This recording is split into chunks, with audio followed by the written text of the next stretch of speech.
ऐं ह्रीं श्रीं लसन्मरकत स्वच्छ विग्रहायै नमः। ॐ ऐं ह्रीं श्रीं महातिशय सौन्दर्य लावण्यायै नमः। ॐ ऐं ह्रीं श्रीं शशांक शेखर प्राणवल्लभायै नमः। ॐ ऐं ह्रीं श्रीं सदा पञ्चदशात्मैक्य स्वरूपायै नमः। ॐ ऐं ह्रीं श्रीं वज्रमाणिक्य कटक किरीटायै नमः। ॐ ऐं ह्रीं श्रीं कस्तूरी तिलकोल्लासित निडलायै नमः। ॐ ऐं ह्रीं श्रीं भस्मरेखाङ्कित लसन्मस्तकायै नमः।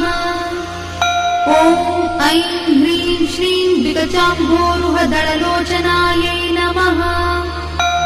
ॐ ऐं ह्रीं श्रीं शरच्चाम्पेय पुष्पाभनासिकायै नमः। ॐ ऐं ह्रीं श्रीं लसत्काञ्चन ताटङ्कयुगलायै नमः। ॐ ऐं ह्रीं श्रीं मणिदर्पण सङ्काशकपोलायै नमः। ॐ ऐं ह्रीं श्रीं ताम्बूलपूरित स्मेरवदनायै नमः।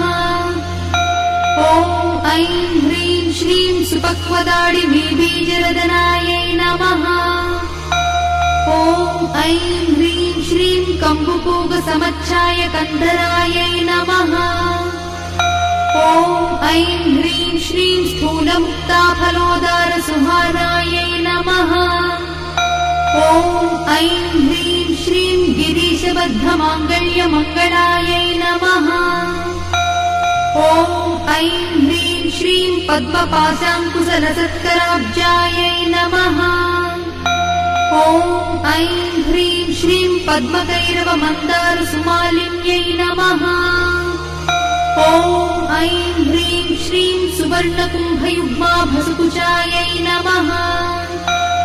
ॐ ऐं ह्रीं श्रीं रमणीयचतुर्बाहुसंयुक्तायै नमः। ॐ ऐं ह्रीं श्रीं कनकाङ्गदकेयूरभूषितायै नमः। ॐ ऐं ह्रीं श्रीं बृहत्सौवर्णसौन्दर्यवसनायै नमः। ॐ ऐं ह्रीं श्रीं बृहन्नितम्बविलसज्ञघनायै नमः। ॐ ऐं ह्रीं श्रीं सौभाग्यजातशृङ्गारमध्यमायै नमः। ॐ ऐं ह्रीं श्रीं दिव्यभूषणसन्दोहरा